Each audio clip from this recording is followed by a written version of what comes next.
जी भैया, क्या मामला था और क्या रहा? मामला सबको पता है कि आना सागर चौपाटी झील के स्ट्रीट वेंडर्स का मामला था, जिस मामले में सभी स्ट्रीट वेंडर्स को पूरा प्रशासन पूरी कयानात हटाने के अंदर लगी हुई थी और स्ट्रीट वेंडर्स ने आखिर अदालत का दरवाज़ा खटखटाया। 32 स्ट्रीट वेंडर कोर्ट में आए और उन्हें लग रहा था कि सत्य की वो अपनी लड़ाई लड़े, तो आखिर नतीजा यही निकला कि सत्य परेशान हो सकता है परंतु पराजित नहीं। आज माननीय न्यायालय के अंदर सुनवाई की गई। माननीय ग्रीष्मकालीन न्यायालय ने जो है इस प्रकरण की सुनवाई की, मामले को गंभीरता से सुना गया। नगर निगम और सरकार की तरफ से 6 प्रार्थना पत्र अलग अलग माननीय न्यायालय के समक्ष प्रस्तुत किए गए। अर्जियां लगाकर पूरा प्रयास किया गया कि सुनवाई को टाली जाए, परंतु सुनवाई आखिर टल नहीं सकी और आखिर जीत सत्य की हुई।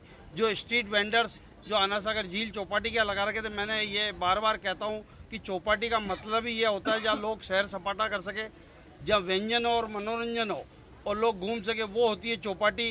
तो ये आना सागर चौपाटी को ख़त्म नहीं करे, इसके लिए जो कोर्ट ने जो आदेश जारी किया है वो इनको वापस वहाँ पर ये जो इस तरह से काम करते चले आ रहे हैं रोज़, उसी तरह से वापस अपना काम बहाल रखेंगे। नगर निगम और सरकार को अदालत ने पाबंद फरमाया है कि इनके व्यापार व्यवसाय संचालन में किसी प्रकार की विघ्न बाधा अवरोध उत्पन्न नहीं करे और अपना काम सुचारू रूप से रखेंगे। और प्रकरण की जो आगामी सुनवाई है वो 30 जून को होगी और 30 जून को जो है प्रकरण की आगामी सुनवाई होने पर जो है आगामी जो भी कार्रवाई होगी वो अदालत में चलती रहेगी और इस तरह से सत्य की जीत हुई है, सभी स्ट्रीट वेंडर्स की जीत हुई है।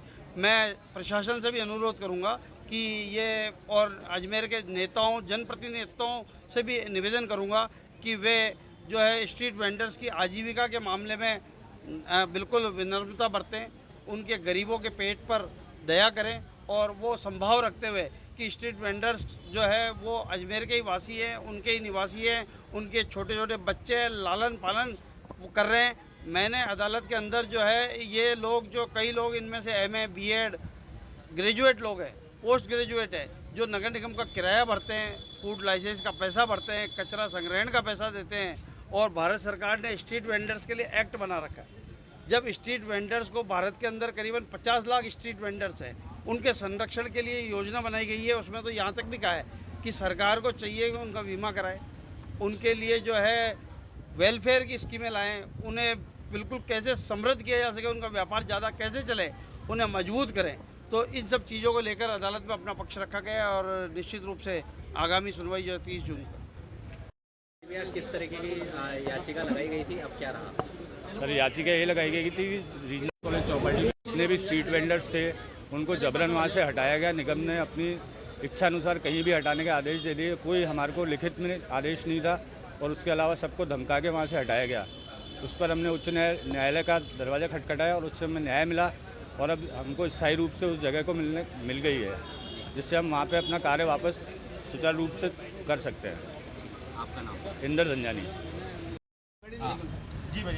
जो निगम ने स्ट्रीट वेंडरों के साथ गरीबों का पेट पे लात मारने का काम जो है नगर निगम प्रशासन ने किया था, उस नगर निगम प्रशासन के खिलाफ जब स्ट्रीट वेंडर 32 के 32 स्ट्रीट वेंडर वो नगर निगम के खिलाफ जो है वो न्यायालय में शरण लेने आए थे। तो न्यायालय में शरण लेने के माध्यम से जो न्यायालय ने आज बहुत अच्छे से और बहुत भावनात्मक रूप से इनको सुना है और सुनने के बाद में आज उनको यथास्थिति कार्य करने के लिए जो है काम करने के लिए स्वेच्छा से और स्टे दिया है, जिस पर कि है कि ये स्ट्रीट वेंडर जो है वो आने वाले समय में अभी 30 तारीख तक जो है आगामी इसकी सुनवाई है, तब तक ये लोग जो है सुचारू रूप से जिस प्रकार से काम कर रहे थे वैसे ही काम करते रहेंगे।